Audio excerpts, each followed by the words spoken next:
Bonjour. Alors, je vais parler de mésocosme. C'était intéressant de voir quelques résultats de mésocosme de Buffalo Pound. Alors, maintenant, on va parler un peu de mésocosme à nos sites au Québec. I'll continue in English, but certainly, si vous avez des questions en français après, ça me fera plaisir de vous répondre en français aussi. This is our team, and it's grown over the years.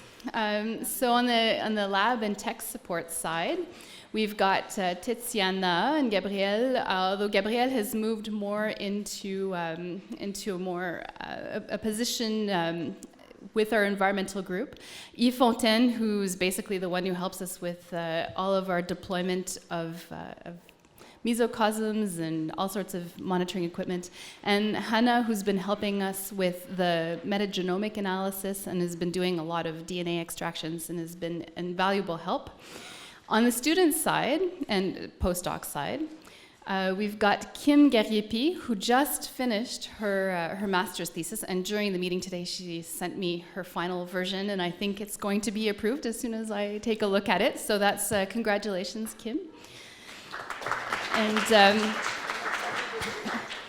And then Tien Kim, who's with us, and who's also, our group is growing, but the families within our groups are growing. So Tien Kim is also going to be, she's working on this project, but we also have Luan, whose photo is not here, who's actually working alongside her right now because she's expecting a baby in July. So we have help for the lab and also for the field again this summer. Léonie Lambert-Gosselin, who's working on zooplankton analysis. Sabar, who's working on source oxidation. Adiara, who was with us last year, and she looked at zooplankton. She mostly worked at the lab scale on zooplankton, cyanobacteria, and toxin production.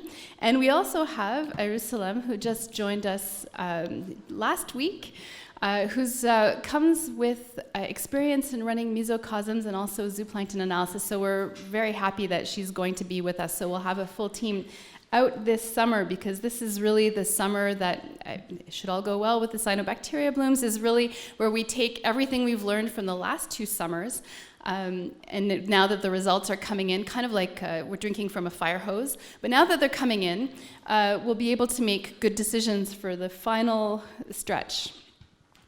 So what we're trying to do with these mesocosms, well, I say controlled field experiments, but what I really say is semi-controlled, as controlled as we possibly can, because what we're really setting up is we're taking lake water as it is in the field with all the cyanobacteria in it, and then we're doing treatments on these various mesocosms. So one of the mesocosm, the series that I'm not talking about, is the work that was done by Léonie. She's also looking at zooplankton. I'm not presenting any of those results today, but just to give a brief overview of what that is. One of the things that the drinking water treatment plant operators told us is that sometimes they have zooplankton blooms in the drinking water treatment plant, and they're visible. You can actually see them.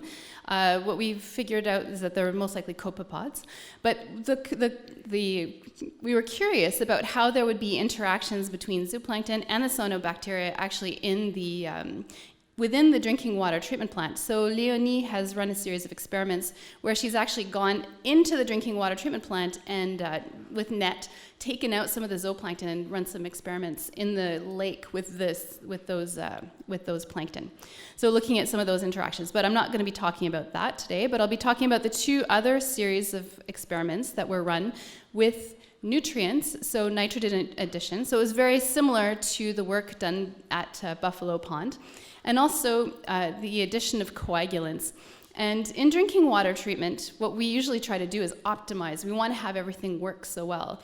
The difference here with the mesocosms is it's okay if it doesn't work so well. We kind of want to see what might actually happen in a semi-controlled situation. So if you, for example, with coagulants, the idea is, would it be possible, they've been used in the past for lake treatment where you add them and you actually, removes the phosphorus from the water column, and that it has been shown in long-term mesocosm experiments to be very effective at controlling cyanobacteria. But we're also wondering if you just add this, if it's particularly for drinking water sources where it's really more of an engineered system, if you could add coagulants to your lake, could you remove the cyanobacteria cells, and would this be beneficial in a short term rather than having them come all into the plant? So this was part of it, and then of course the nitrogen experiments, and we'll be continuing with phosphorus this summer. So the 2 study sites, and I think this is one of the things that's really interesting, is because we have 2 study sites. Missisquoi has been relatively reliable as a site where there are cyanobacteria blooms where we can set up the experiments. But the first year, it was actually really late to have any kind of blooms. So we actually started out at Petit Lac Saint-François. And one of the things that's really interesting in this work is there's been a lot of literature. Oh, it's nitrogen. Oh, no, it's phosphorus. And I would have to say yes and yes, and completely different answers depending on when and where. And so what we're hoping to do with this study is to get a sense of what is it that, in terms of nutrients, that can lead to the blooms, but also the toxin formation. So the first set of experiments was with nutrients, and we started out with Petit Lac Saint-François, and with Barry Husk's recommendation, we also added urea, but we didn't do that in Petit Lac Saint-François. We did that the following year at Missisquoi. So this is really the year to take it all together and really come up with a set of experiments where we can really start drawing some conclusions. So we looked at nitrate, ammonium, and urea. So we had a series at Petit Lac Saint-François and then another series at Missisquoi. And the idea behind these experiments, they're short term, so they're not designed to last more than 48 hours. And this is one of the things we weren't even sure about when we started, was like, would we, within 48 hours, really be able to see an effect of nutrient addition in the mesocosms? We didn't really have much of a sense of that. And so part of that was to see if it was. Yes, we did. But we didn't. But the idea behind this is that they really are short-term experiments to mimic what you would have if you had a sudden flush of nutrients into the system. So they're not designed as long-term experiments like you often see in mesocosm experiments where they're on lakes where they run over months or a very long time. This is really short-term experiments. So like a sudden flush, what is the response? These are some of the toxin production results during the 2018 tests. And so one of the improvements we made from 2017 to 2018 was a better control over our control experiments and really homogenizing all of our various mesocosms so that at time 0 that they were much more similar. We didn't see any really strong results in terms of ammonia addition. We had expected that with ammonia addition you would see an increase. That was the hypothesis. We didn't necessarily see an increase at all.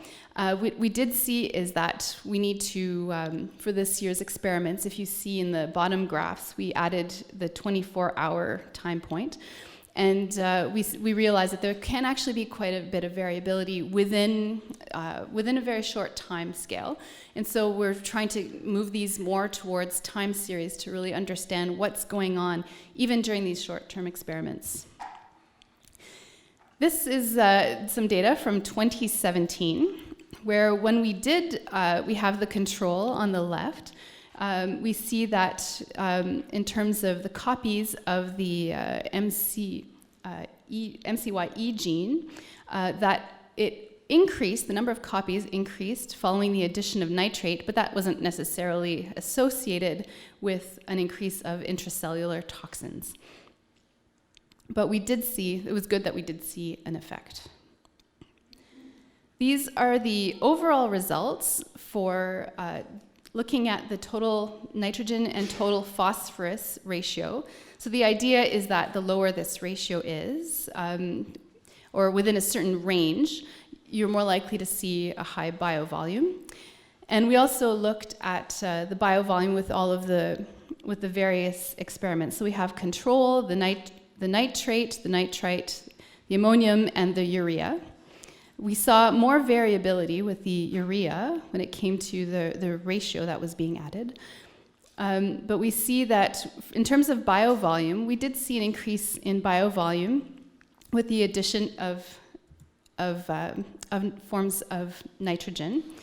The reason why the ammonium shows a lot of variability was that it was because it was actually at 2 sites.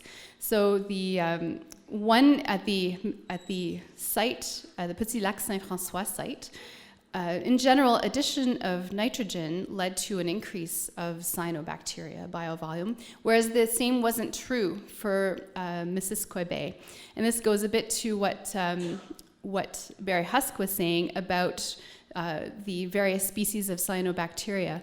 And so these are some of the factors, and one of the things we want to get at with these mesocosms is understanding what is happening, what are the conditions at time 0, and how does that evolve over time in response to what's happening.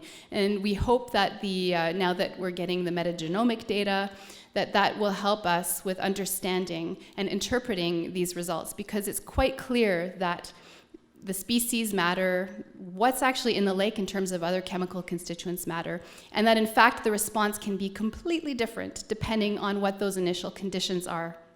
And these mesocosmic experiments, we hope, will be able to help us understand, and at least understand at a given site, if you do have a sudden flush of nutrients into the water, what could be the response. So here is coming back to the total nitrogen to total phosphorus ratio.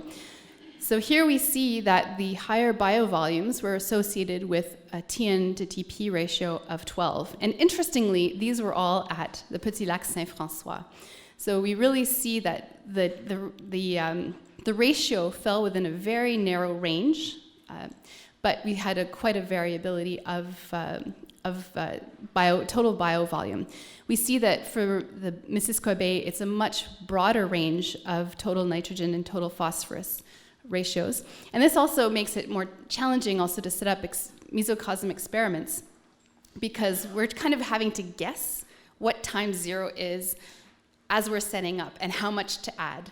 And so we're kind of operating in a controlled way, but also partly blind to what those initial conditions are.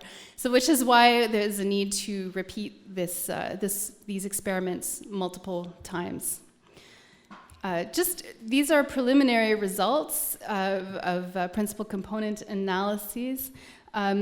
We see certain relationships. The good thing is, if we can take a take-home message, it's probably one that everyone already knows, but higher nutrients, total nitrogen, and total phosphorus are associated with more genes, more cyanobacteria. So I think the message is we can't just forget nitrogen in the story.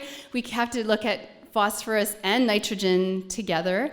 And it's quite clear that that's it. But in terms of how that varies at different points in time, it changes quite a bit. But the good thing is, at least that is a consistent message. Our controls were in the same area. And so combining 2017 and 2018 results, there's a smaller number of things we're looking, because we're still getting some of the results in. But we also see, again, the biovolume associated with both nitrogen and phosphorus. Now to move on to the source coagulation. So as I was mentioning, this is where we add a coagulant. In this case, we added ferric sulfate, and we looked at 2 doses. And the idea was to see how, with this, there would obviously be some of the cyanobacteria that would settle out. Right now, we're still waiting on the intracellular toxin results. But I'll just move right here to the extracellular. So we have the control. So the first on the left part of these graphs is the time 0, and then on the right side is time 48. So in this first event, it's called event 2. I'm just showing event 2 and event 3. So at time 0, the good thing is it's fairly consistent, but we do see a potentially higher extracellular toxins for dose 20 and 35. But what we do see is after time 48, after 48 hours, there's really not much in the way of extracellular toxins. So it seems like a great idea. However, event 3, the complete opposite. So in event 3, after 48 hours, our control, the toxins, were lower in concentration. However, we had a release of toxins after 48 hours with the addition of the coagulant.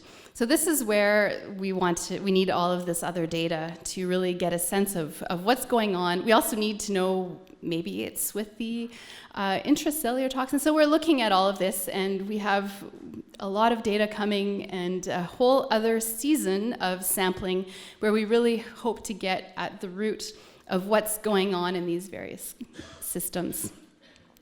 So preliminary conclusions, the 2 lake studies, 2 different responses to nitrogen addition. Petit Lac Saint-François, the biovolume increased following nitrogen addition. Missisquoi Bay, it decreased following nitrogen addition. We saw the ratio of 12 for total nitrogen to total phosphorus was related to high biovolume concentrations.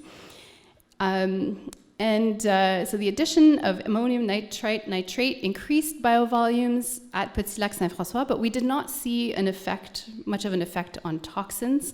And this is where more studies would be worthwhile because other people do see this. So it really comes down to what are those conditions.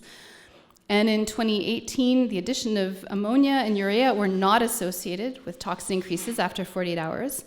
And the 2 coagulation addition events led to 2 completely different responses with regards to extracellular microsystems. So ongoing, we're still doing cell count, speciation, genomics, a lot of water quality, parameter analysis, and a lot of this information that we've collected is really to optimize our mesocosm experiments for this coming year to really figure out what's important, what do we need to know, and really deploy at full force and hoping for, it's really terrible, but hoping for a really terrible cyanobacteria bloom year. But there's lots of toxins. Maybe Petit Lac Saint-François is always reliable, but maybe Lake Erie is also another place where we have sites, which we'll hear about with the drinking water treatment work. So we'll continue with the coagulation study. We're still working again with the zooplankton. And as I mentioned, Kim Guerriepi finished her master's. Leonie is expecting to do her comprehensive exam at the end of this year. And Tien Kim has finished her comprehensive exam and is in the full phase of research. And yeah, we're all ready to go. So if there are any questions, s'il y a des questions, ça me fait plaisir de vous répondre.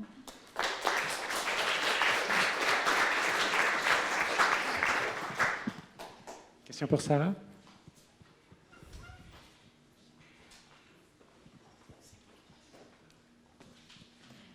Sarah, I just was wondering about which cyanobacteria are dominant between your 2 lake systems. Do you think that could be having the response that you're seeing? Yeah, it's very much, yeah. They're actually going to be talking about cyanobacteria, but yeah, I think those, what species are present, what are the conditions, all of that really will likely influence. Awesome, thanks. Other questions for Sarah?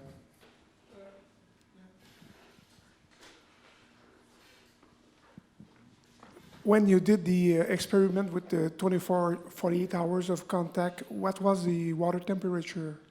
C'était l'été, c'était autour de 20, typiquement. Okay. Ouais, j'ai pas en tête, mais c'est presque toujours autour de 20. Okay. Was it around 20? Yeah, okay.